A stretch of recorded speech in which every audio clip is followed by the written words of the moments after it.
이 성찬은 그리스도께서 예수 그리스도께서 제정하신 것이다 라고 분명히 가르쳐 주면서 떡과 포도주를 주고받는 것임을, 떡과 포도주를 이렇게 나누는 것임을 분명히 설명해 주고 있습니다. 예수님께서 잡히시던 그 밤에, 사실 잡히시기 전에 이 유월절 식사 자리, 우리는 최후의 만찬이라고 일컫기도 하죠. 그 만찬의 자리에서 이 떡과 포도주를 가지고 주의 죽으심을 기념하도록 주님이 친히 제정하셨습니다. 이 주님이 성찬을 제정하시는 이야기가 마태복음 26장에 그리고 누가복음 22장에 분명히 기록되어져 있습니다. 그리고 오늘 우리가 읽은 본문은 그렇게 주님이 그리스도께서 제정하신 성찬을 교회에 올바로 가르치는 이 사도 바울의 가르치는 내용이죠. 그리스도께서 제정하셔서 떡과 포도주를 주고받는데 이것에 의해서 그의 죽음이 나타나 보인다. 이 떡과 포도주에 의해서 그의 죽음이 나타나 보인다라고 설명합니다. 떡과 포도주 자체가 아니라 분명히 예수님은 떡과 포도주를 주시면서 떼어 주시면서 내 몸이다, 내 피다라는 것을 분명히 말씀하셨죠. 이 떡과 포도주가 상징하는 그것이 바로 예수님의 죽음을 기억나게 만들어 주는 것입니다. 그러므로 이 그리스도의 몸, 그리스도의 피를 상징하는 떡과 포도주는 예수님이 그 몸으로 십자가를 지셨고 피는 생명을 상징하죠. 십자가에서 물과 피를 다 쏟으심으로 생명을 내어주신, 십자가에서 죽으신 바로 이 십자가의 죽음을 기억나게 만드는 것입니다. 사실 이 십자가는, 예수님은 구약의 예언들을, 구약의 사건들을 완성하신 분이죠. 그래서 구약은 그림자고 신약은 이제 실체다라고 이야기하는데요. 그러면 예수님의 십자가가 실체라면 이것을 그림자로 나타내준 구약의 이 이야기, 사건들이 뭐냐면 바로 제사입니다. 제사제도에서 예수님을 상징하는 것은 바로 제물이죠. 제물이 그 피 흘림으로 인해서 죄사함을 받게 되는데요. 구약에서 이 제물을 누가 잡느냐, 즉 누가 죽이느냐면 제사를 드리는 사람이 직접 제물을 이렇게 죽이게 되어 있습니다. 그래서 제사를 드리는 사람은 자기가 직접 그 제물에 안수하고 그리고 제물을 죽임으로 인해서 그 제물이 내 대신 죽는다라는 것을 분명히 알고 제사를 드려야 되는 거예요. 그냥 짐승을 드리는 것 자체가 중요한 게 아니라 짐승이 나의 죄 때문에 내가 죽어야 되는데 죄를 짐승에게 전가해서 짐승이 내 대신 죽는다라는 것을 기억하는 것이 제사의 핵심입니다. 그러므로 이 성찬에서 떡과 포도주가 상징하는 이 그리스도의 몸과 피를 기억할 때에는 그 몸과 피로 인해서 예수님의 죽으심을 분명히 떠올릴 수 있어야 되고, 그 죽으심이 사실은 나의 죽음이다라는 것을 되새기지 않으면 성찬에서 풍성한 은혜를, 성찬을 통해서 이 밖에 누리게 되는 은혜를 온전히 누릴 수가 없습니다. 구약에서는 제사를 드리는 사람들이 아무리 제사를 많이 드려도 그 제사의 의미를 기억하지 못하면 그 제사는 하나님이 기뻐하시는 제사가 아닙니다. 이사야서 1장에 보면 이스라엘 백성들이 너무나 많은 제물을 하나님 앞에 바치지만 하나님이 기뻐하시지 않으심을, 그 제물들을 하나님이 심지어 혐오하시는다라고까지 표현할 만큼 하나님이 미워하시는 것임을 분명히 말씀해 주시죠.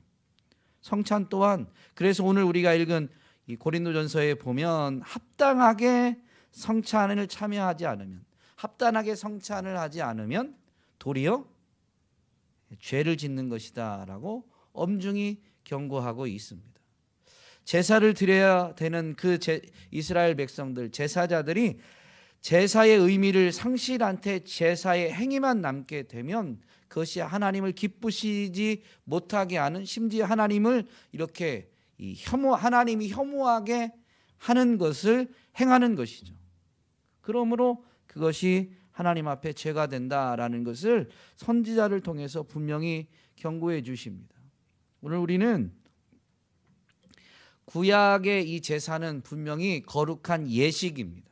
거룩한 예식이다라는 표현이 성례고, 그 신약에서 이제 오늘날 교회가 지키는 성례는 세례와 이 성찬인데, 성찬이 분명히 거룩한 예식이거든요. 의미를 상실하면 그 거룩한 예식이 도리어 의미를 깨닫지 못하고 의미를 상실한 채 행해지는 예식은 하나님을 기쁘시게 하지 못할 뿐만 아니라 하나님 앞에 죄를 짓는 것이기 때문에 이 떡과 포도주를 대할 때 주님의 죽으심, 그 죽음은 사실은 나를 대신한 죽음이요, 엄밀히 말하면 나를 대신하셔서 해서 예수님이 죽으셨는데 그 죽음은 곧 나의 죽음이다라는 것까지 분명히 되새길 수 있어야 됩니다. 어쨌든 떡과 포도주를 통해서 나타나는 것은 바로 예수 그리스도의 죽음이죠. 신약에서는 예수님의 죽음으로 이 복음이 끝나는 것이 아니라, 복음이 마무리되는, 종결되는 것이 아니라 예수님이 죽으시고 반드시 예수님은 죽음에 대해서 가르치실 때 3일 만에 부활하실 것을 거의 동전의 양면처럼 같이 말씀하셨습니다. 죽음이 전부가 아니라 죽음으로 인해서 부활로 연결되어지는 것을 분명히 말씀해 주셨고, 밝히 드러난 이 복음에는 부활하신 예수님은 제자들과 잠시 머무시지만 분명히 승천하셔서 하나님 보좌 우편에 앉으시게 됩니다. 이것 또한 분명히 복음이고 죽음과 연결되어지는 거예요. 그래서 이 복음, 예수님이 죽음으로 우리에게 가져다 준 구원의 은혜가 바로 복음인데, 그것은 죽음으로 끝나는 게 아니라 부활과 승천과 하나님 보좌 우편에 앉으시는 것으로 분명히 연결되어지는, 세트처럼 이렇게 연결되어지는 것이죠. 우리나라에서는 이 성찬을 행하게 되면 분위기가 어떻습니까? 엄숙하죠. 물론 엄숙한 게 무조건 나쁜 건 아닌데요. 이렇게 교회마다 행하는 성찬을 보면 모든 교회가 그런지 모르겠습니다. 다 제가 교회를 본 건 아니니까. 그런데 대부분의 교회들이 이렇게 요즘은 이제 이런 영상도 틀고 그리고 음악도 이렇게 틀거나 연주하거나 하는데요. 그때 그 음악이 보여주는 영상이 거의 어디서 끝나냐면 예수님의 죽음으로 끝나요. 그런데 이 성찬을 행하면서 예수님의 죽음을 분명히 기억해야 되지만, 신약에서 예수님의 죽음과 함께 세트로 가르쳐준 이것을 같이 연상하지 못하면 이 성찬은 매우 무거운 것이 됩니다. 비통하죠. 매우 슬픔이죠. 복음을 되새기는 이 성례라는 것 자체가 보이는 말씀이다라고 이미 앞에서 우리가 소유리 문답 설명할 때 살펴보았잖아요. 보이는 말씀. 그 말씀은 사실 복음인데, 복된 소식인데요. 성찬이 정말로 보이는 말씀, 복된 소식인가라는 걸 생각해 보면, 물론 예수님의 죽으심이 우리를 위한, 나를 대신한 죽음이기 때문에 정말로 복음인 건 맞지만 너무 슬픔과 비통함 가운데에서 성찬을 행하게 되는 것을 많이 봅니다. 근데 제가 짧은 기간이지만 미국에서 이제 유학했을 때 이제 좀 처음에는 어색한 성찬. 거기는 이 성금요일 날 예배 드릴 때요. 물론 회개기도도 하지만 회개기도가 굉장히 짧고 부활절과 같은 그런 음악으로 바뀝니다. 예수님의 이 죽음을 죽음으로만 보지 않고 죽음은 반드시 부활로 연결되어지는 것을 그 예배 가운데에서, 성찬 예식 가운데에서 분명히 나타내 보이더라고요. 그래서 저는 그게 처음에는 어색했는데 그 다음엔 충격이었고 그 다음에는 이제 조금 이렇게 도전이 됐습니다. 제가 자라온 이 익숙함 때문에 그게 뭐 한순간 바뀌진 않았지만 어쨌든 굉장히 충격적이었고 그러면서도 도전적이었는데요. 이렇게 개인적으로 도전을 많이 받게 되었는데 이 떡과 포도주를 대하면서 예수님의 죽으심을 우리는 분명히 기억해야 되지만 그게 나타나 보이지만 말씀을 되새길 때 죽음이 끝이 아님을 우리가 뭐라고 표현해야 될까요?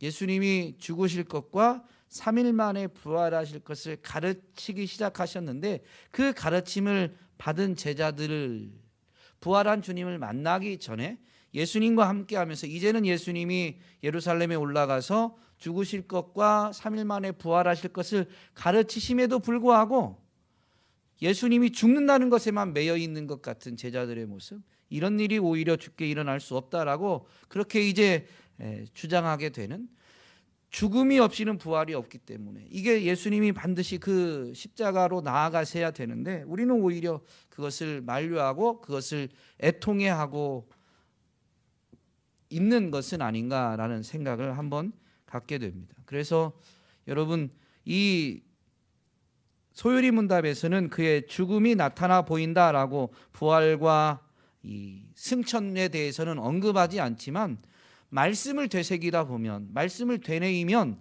예수님은 분명히 죽음을 가르치실 때 부활을 같이 가르치셨고 부활하신 주님은 승천하시고 보좌 우편에 앉으셨습니다. 심지어 예수님은 하나님 나라를 가르치실 때 다시 자신이 죽으심으로 이제 하나님 나라가 이루어지게 되는데요. 하나님 나라를 가르치실 때 예수님은 분명히 다시 오실 것에 대해서도 말씀을 가르쳐 주셨습니다. 그래서 사실 승천하신 그분이 이제 제자들을 떠났기 때문에 어떻게 돼요? 분명히 다시 오실 때가 있는 거죠. 성령으로 다시 오시기도 하지만 분명히 부활한 몸을 가지신 그분이 그 부활한 몸을 가지고 다시 오시는 때가 있다라는 것이죠. 그래서 우리는 예수님의 죽음을 대할 때 이 주님의 재림까지도 분명히 바라볼 수 있어야 되겠습니다. 그러면 성찬을 참여하는 자들이 주의 죽으심을 분명히 보게 될 때예요.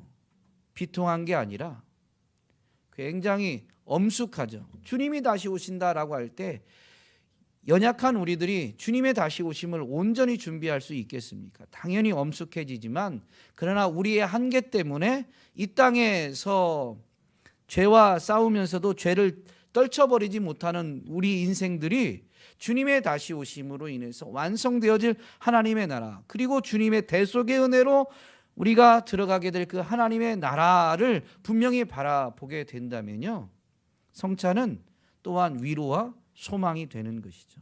이 위로와 소망이 사실 복음인 거잖아요. 오늘 저와 여러분은 성찬, 떡과 포도주를 통해서 예수님의 몸과 피를 기억하고 그 십자가의 죽음을 분명히 바라보아야 되겠지만 주님의 가르침 그대로, 복음 그대로 오늘 저와 여러분은 그분의 부활하심과 승천하심과 하나님 보좌 우편에 앉으신 그분이 때가 되면 다시 오실 것까지도 바라보면서 성찬을 참여하는 자들이 될 수 있기를 주님의 이름으로 축복합니다. 이 성찬은 신체적이고 육체적인 방식이 아니다라고 했습니다. 합당한 수찬자는 신체적이고 육체적인 방식으로 참여하는 게 아니다라는 의미입니다. 합당한 수찬자, 이 성찬을 받는 자들은, 그 떡과 포도주를 받는 자들, 합당하게 받는 자들은 신체적이고 육체적인 방식이 아니다라고 설명했는데요. 떡과 포도주가 실제로 그리스도의 몸과 피로 변한다고 생각하는 것이 이 카톨릭의 방식인데요. 그러한 것이 아니다라는 것입니다. 꼭 카톨릭만을 말하는 게 아니라 그와 유사한 이 루터교의 신학적으로는 공제설이다라고 하는데요. 떡과 포도주로 성찬을 행할 때 거기에 그 아래에 예수님이 이제 임하게 된다. 그때 예수님의 임함은 영적인 임함이 아니라 정말로 실제적인 몸과 피로 임한다라고 이렇게 주장하는 것이 이제 공제설인데요. 그게 아니다라는 것이죠. 실제적인 예수님의 몸과 피가 떡과 포도주다라고 한다면 여러분 이 떡과 포도주를 먹으면 우리는 어떻게 되는 거예요? 이 신체적이고 육체적인 방식으로 예수님과 하나 되는 거예요. 예수님의 그 떡과 포도주가 실제적인 예수님의 몸과 피가 된다라고 하니까 예수님의 몸과 피를 우리가 받아들임으로 인해서 우리가 정말로 이 육체적인 방식으로 그리스도와 연합을 이룬다라는 것이죠. 이것은 설명을 하려면 굉장히 좀 오래 가는데요. 우리의 몸이 그리스도의 몸으로 연합을 이루는 화하게 되는 것이죠. 즉 무슨 말이냐면요. 떡과 포도주 그리스도의 몸과 피를 우리가 직접 취함으로 인해서 우리가 그분의 은혜를 받아들인다라는 것이죠. 그분이 몸과 피로 행한 그 은혜를 우리가 받아들인다라는 것입니다. 믿음으로 받는 게 아니라 그냥 떡과 포도주로 받는 거예요. 그러면 이건 무슨 의미냐면요. 우리의 마음 자세나 실제 삶은 그리스도의 몸에 합당하지 않은 삶이라 할지라도 성찬에 참여해서 떡과 포도주만 먹으면 우리는 어떻게 되는 거예요? 그리스도와 연합을 이루게 되는 거죠. 그래서 육체적이고 신체적인 방식으로 성찬을 참여하는 것으로 생각하게 되면요. 형식적인 신앙만 남습니다. 예식은 다 행해요. 삶은 별도가 되는 거죠. 왜냐하면 이런 예식만 참여만 하면 거룩하게 되는 거니까. 삶은 무관한 것이 되어버립니다. 그래서 신앙이 형식적인 신앙만 남게 됩니다. 떡과 포도주만 취하게 되면 믿음도 필요 없고 회개도 필요 없는 것이죠. 그런데 우리가 익히 아는 대로 성경에서 분명히 가르쳐 줄 때 그리스도께서 몸과 피로 행하신 그 구원의 은혜, 대속의 은혜는 믿음으로 받는 거예요. 믿음으로 받는 거예요. 그러니까 성찬도 사실은 오늘 가르쳐 주는 대로 이 믿음에 의해서 그의 몸과 피에 그의 모든 유익과 함께 참여하는 것입니다. 믿음으로 그의 몸과 피에 참여하고 그래서 그의 몸과 피로 이룬 그 은혜, 그 그리스도께서 이루신 그 은혜를 우리가 받게 되는 것이다라는 모든 유익과 함께 참여하게 된다라는 표현이 바로 그런 것입니다. 믿음으로 그리스도의 몸과 피에 참여한다라는 것은 즉 그리스도의 몸을 우리가 받아들이는 그리스도가 우리 안에 거하게 되는 즉 이 연합을 말하는 건데요. 그리스도와의 연합은 믿음에 의한 것입니다. 예수님이 말씀하신 대로 너희가 내 안에 내가 너희 안에 거하게 되는 것이 믿음으로 인해서 이루어지는 것이죠. 그리스도께서 이 성찬을 할 때 영적으로 임재하여 생명을 주시는 은혜를 성령을 통해서 베풀어 주시는 것입니다. 그것을 깨닫고 온전히 받아들이는 것은 사람 입장에서는 믿음에 의한 것이죠. 성령의 역사를 우리가 어떻게 깨닫고 받아들입니까? 그리스도께서 영적으로 임재하는 것을 우리가 어떻게 인식하고 그리스도를 영접하게 됩니까? 우리에게 믿음이 있을 때 이루어지게 되는 일인 것이죠.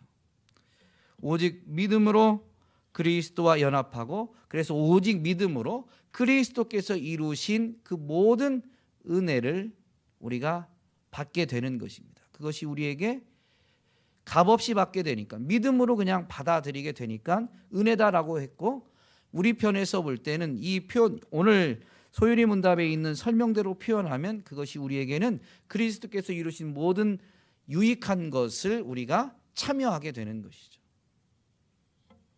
이것이 우리로 하여금 영적인 양육에 이르고 은혜에서 성장하게 한다라는 것입니다. 우리가 영적으로 어떻게 성장을 하느냐? 은혜에서 성장한다라는 것은 하나님이 주시는 것은 은혜고 우리가 받아들일 때는 믿음으로 받는 거니까 우리의 믿음이 어떻게 성장을 이루느냐라는 것입니다. 성찬에 합당하게 참여하게 될 때, 합당한 수찬자가 될 때 이렇게 오직 믿음으로 그리스도의 몸과 피의 모든 유익과 함께 참여하여서 어떻게 영적인 성장, 믿음이 성장하게 되느냐라는 것이죠. 성례, 세례와 성찬은 다시 강조하지만 보이는 말씀이다라는 겁니다. 이 성찬, 떡과 포도주가 상징하는, 그래서 그리스도께서 이루신 그 메시지, 그 말씀을 눈으로 보고 더군다나 떡과 포도주를 우리가 이렇게 취하게 될 때에는 입으로 맛을 보게 되죠. 혀로 그것을 생생하게 느끼게 됩니다. 말씀은 우리가 어떻게 받아들여요?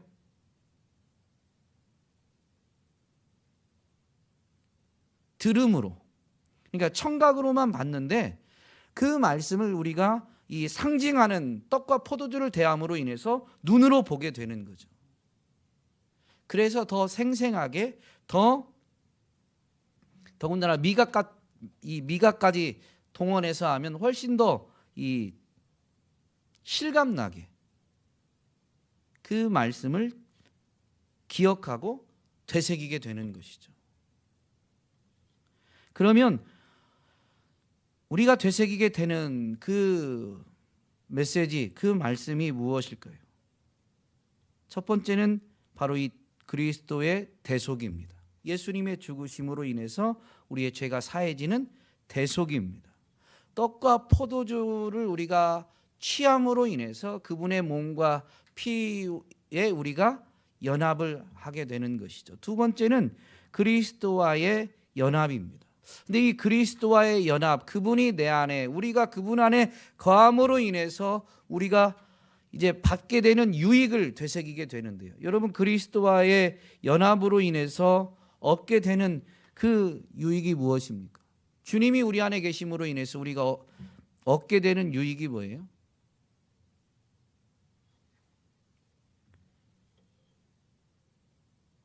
생명이죠. 영원한 생명. 그리고 그분이 부활의 첫 열매죠. 그분이 우리 안에 계심으로 우리 또한 부활을 하게 되는 것입니다.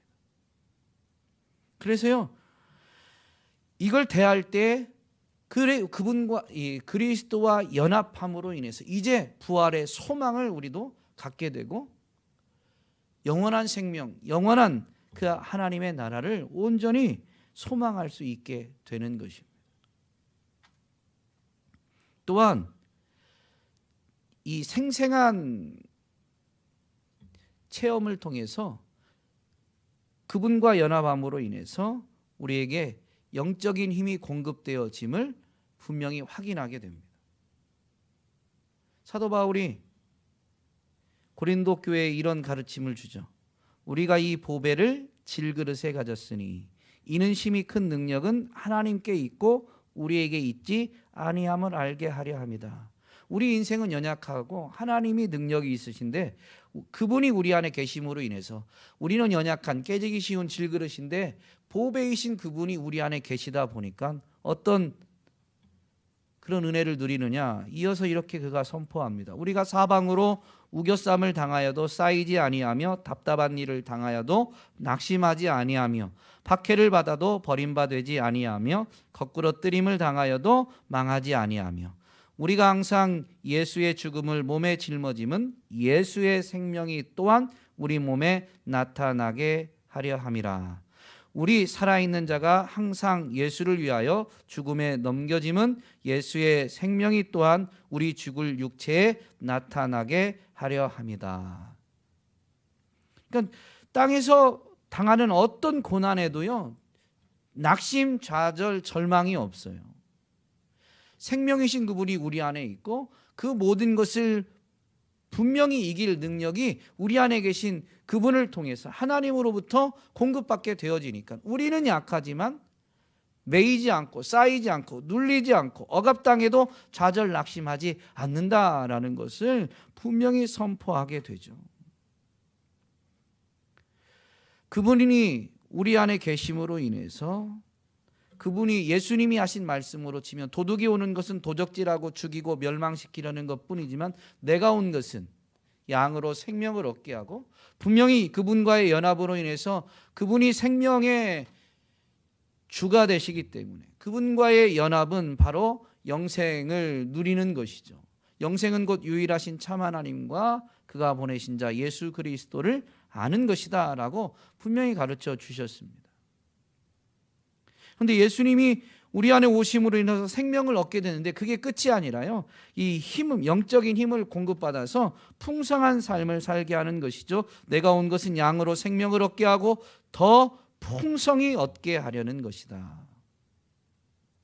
여러분, 성찬에 참여하면 참여할수록 그 의미를 분명히 되새기게 되면요, 이것을 우리가 생생하게 체험하면서 확신하게 되는 거예요. 그 믿음이 실제가 되는 것을 이제 우리는 확인하게 되는 것이죠. 성찬에 참여하는 순간에는 믿음입니다. 우리의 생생한 이 감각을 활용해서 말씀을 되새김으로 인해서 우리는 그 말씀에 대한 것을 더욱 확신하게 되는 것이고, 그 확신이, 굳건한 믿음이 정말로 실제가 되어지면 우리의 믿음이 점점 더 성장하게 되는 것이죠. 또한 그분과의 연합을 이루게 되면요, 교회가 하나 되는 것을 확인하게 됩니다. 성찬이 이제 이 지역 교회별로 행하게 되는데요, 한 떡을 먹음으로 인해서 우리가 한 몸이 되는 것을 눈으로 확인하게 되는 것이죠. 그리고 이것을 말씀을 통해서 분명히 확인하게 되면 우리는 지금 누구와 연합을 이뤄요? 그리스도와 연합을 이뤄요. 교회는 그리스도가 머리고 교회의 구성원으로 부름받은 이들은 지체로서 이 한 몸을 이루는 것이다라는 것이 교회에 대한 성경의 가르침입니다. 그래서 성찬에 참여함으로 인해서 우리가 그리스도와 연합하게 되고, 그 연합이 이 지역교회, 오늘 우리로 말하면 우리 온유교회 지금 함께 참여한 사람들이 우리가 같이 그리스도께 붙어 있게 되는구나, 우리가 그리스도의 몸을 함께 이루는구나. 그래서 그리스도와의 연합만이 아니라 믿음의 지체들, 형제들과의 연합 또한 이루게 되는 것이죠. 그래서 서로 사랑하라라는 새 언약 안에서 주어진 새 계명을 더욱 지켜 행할 수가 있게 됩니다. 사람의 의지가 아니라요, 이 성찬을 통한 말씀을 되새김으로 인해서 말씀이 우리로 하여금 더욱 지켜 행할 수 있도록 이끌어 가시는 것이죠. 그래서 교회의 하나됨을 확인하고 서로 사랑하라는 계명을 지킴으로 인해서 믿음이 더욱 성장하게 됩니다. 또한 그리스도의 십자가를 분명히 되새기면 무엇보다도 죄를 멀리하게 되어 있죠. 그분의 죽으심이 떠오르는데 그 죽으심이 누구의 죽음이에요? 나의 죽음이에요. 누구의 죄 때문에? 나의 죄 때문에. 그래서 성찬에 합당하게 참여하는 자는 바로 이 죄를 멀리하고자 몸부림치는 사람, 죄에 깨어 있어서 자꾸 죄를 멀리하고 실수하면 회개하면서 자꾸 이 죄와는 멀어지려는 삶을 살아내는 것이죠. 그러니 죄와 멀어지는 그 사람은 더욱 경건한 사람, 믿음이 성장하는, 영적으로 성장하는 유익을 누리게 되는 것입니다. 우리 97문답을 보겠습니다. 주의 성찬을 합당하게 받기 위해서 무엇이 요구됩니까? 주의 성찬에 합당하게 참여하려는 자들에게 요구되는 것은 주의 몸을 분별하는 지식이, 그를 먹는 믿음이, 그리고 회개와 사랑과 새로운 순종이 자신들에게 있는지를 살피는 것입니다. 합당하지 않게 참여하여 자신들에 대한 심판을 먹고 마시지 않도록 해야 합니다. 합당하지 않게 참여한다라는 것은 성찬의 의미를 잊어버린 채 그냥 떡과 포도주를 취하는 사람들을 일컫죠. 그것은 분명히 오늘 본문에서 우리가 확인한 것처럼 이 죄를 짓는 것이기 때문에 심판을 먹고 마시는 것이다라고 이렇게 설명하고 있죠. 합당한 부분만 이렇게 살펴보도록 하겠습니다. 합당하게 참여하는 자들에게 요구되는 것은 첫 번째가 주의 몸을 분별하는 지식입니다. 즉 말씀을 분명히 기억해야 된다라는 것이죠.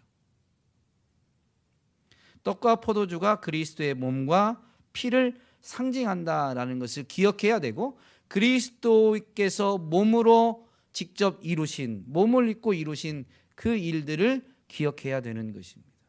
그 일의 결정체가 바로 십자가이죠. 십자가만을 기억해야 되는 건 아니지만 어쨌든 예수님이 몸으로 행하신 것의 이 결정체가 결국 십자가니까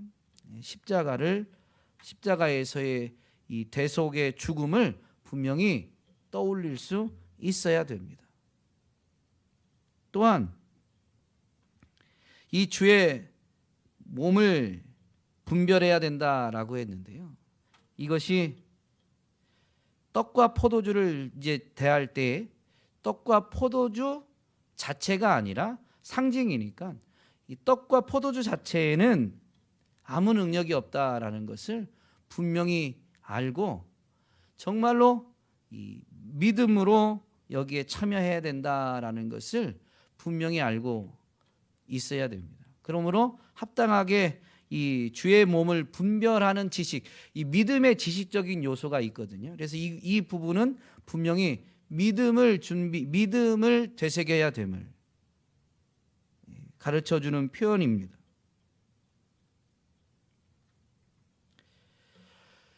이걸 분별하면 어떻게 돼요? 조금 전에 유익에 대해서 살펴본 것처럼 죄에 대해서 멀리하는 것이죠.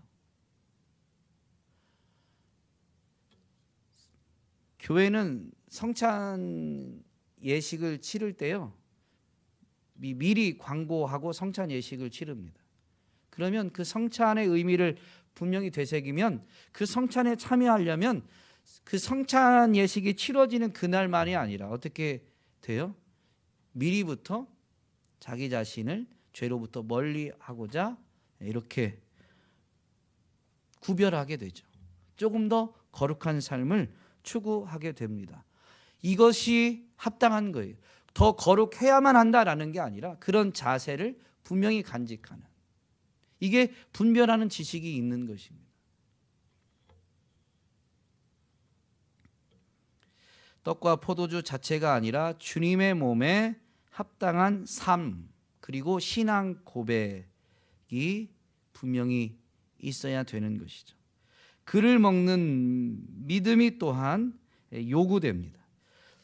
떡과 포도주를 먹지만 엄밀히 말하면 그 상징하는 것을 우리가 취하는 거예요. 그러니까 떡과 포도주를 먹을 때 지금 내가 떡을 먹는구나, 포도주를 먹는구나 라는 게 아니라 믿음으로 내가 지금 그리스도의 몸을 받아들이는구나, 그분의 피를 내가 받아들이는구나 라는 믿음이 중요한 것이죠. 이 믿음을 가지고 그 떡과 포도주를 취해야 되는 겁니다.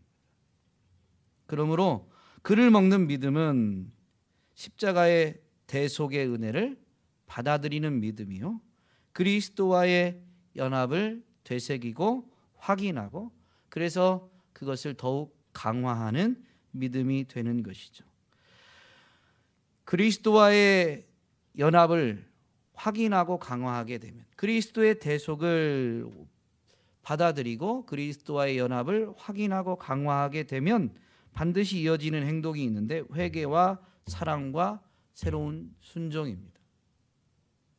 그분의 대속의 은혜를 받아들이는 사람은 더욱 거룩한 삶을 살고자 결단하게 되고, 그 결단에는 자신의 한계와 연약함을 인정하고 주님의 은혜를 구하는 것이 반드시 포함되게 되어 있죠. 그러니 회개가 반드시 동반되게 되어 있습니다. 그리스도와 연합을 확인하고 강화하면 우리가 그분과 하나 되게 된 게 우리의 노력으로 되는 게 아니라 그분의 사랑, 그분의 은혜로 되는 것이고, 그분의 사랑과 은혜를 되새기면 그에 대한 우리의 안에서 자연스럽게 일어나는 반응이 뭡니까? 우리 또한 그분을 사랑하게 되는 것이죠. 내가 정말로 합당한 수찬자가 되려면 이 의미를 되새기면서 내가 그분을 더욱 사랑하고자 하는가, 죄에 대해서는 회개하고 그분을 더욱 사랑하고자 하는가라는 것을 점검하는 것이 합당한 것입니다. 또한 이 새로운 순종이라고 했는데요, 율법을 행할 때는 율법을 지키지 않으면 형벌이 있기 때문에 두려움 가운데 율법에 순종하게 되지만, 새 언약, 새 계명에서는 어떻게 율법의 새 계명에 순종합니까? 사랑에 의해서, 그분을 사랑하는 마음 때문에 자발적으로 하는 것입니다. 무언가를 얻기 위해서, 우리가 어떤 사람이 되기 위해서가 아니라요, 그분의 사랑과 은혜에 감사해서, 그분을 더욱 사랑해서 이제는 우리가 자발적으로 순종하고자 하는 것이죠. 그것이 바로 새로운 순종이에요. 그분을 더욱 사랑하고자 하는 마음이 있는가? 그래서 내가 그분을 사랑한다면 나는 어떤 삶을 살고자 하는가? 바로 그분의 말씀에 더욱 귀를 기울이고 그분의 말씀에 더욱 순종하고자 하는 것이죠. 그것이 과연 내게 있는가? 라는 것을 점검하면서 바로 이 성찬을 받아야 되는 것이고, 그걸 점검만 하는 것이 아니라 그게 부족하다면 그것을 새로이 결단하면서 성찬을 받아야 정말로 합당한 수찬자가 되는 것이고, 그런 사람만이 정말로 이 앞에서 말한 모든 유익, 그리스도께서 이루신 그 모든 유익을 되새기면서 영적으로 믿음이 영이 성장하는 그 은혜를 정말로 누리게 되는 것입니다. 오늘 저와 여러분이 주님의 죽으심과 부활을 분명히 기념하는 이 한 주간을 지나가고 있는데, 이 한 주간에 주님의 죽으심, 고난과 죽으심을 묵상하게 되었었는데요, 성찬을 대할 때 분명히 이 그리스도의 고난과 죽으심으로 인해서 우리에게 가져다 주신 은혜를 분명히 되새길 수 있게 되기를 주님의 이름으로 부탁드립니다. 동시에 죽음은 죽음으로 끝난 게 아니라 부활과 승천과 보좌 우편에 앉으심과 그리고 다시 오심과 연결되어진 하나의 묶음이기 때문에 그분의 죽음에 대해서만 너무 애통하는 것이 아니라, 그분이 죽으심을 통해서 우리에게 은혜를 안겨다 주시고 부활하시고 승천하셔서 분명히 다시 오시는 분이다라는 것을 성찬에 참여하면서 되새겨서 그분의 다시 오실 때까지 그분 몸에 합당한 삶을 살아내는 자가 되기로 결단하면서 주님의 은혜를 더욱 풍성히 누리며 더욱 주님을 닮아가게 되는 그런 믿음의 사람들이 다 되시기를 주님의 이름으로 축복합니다.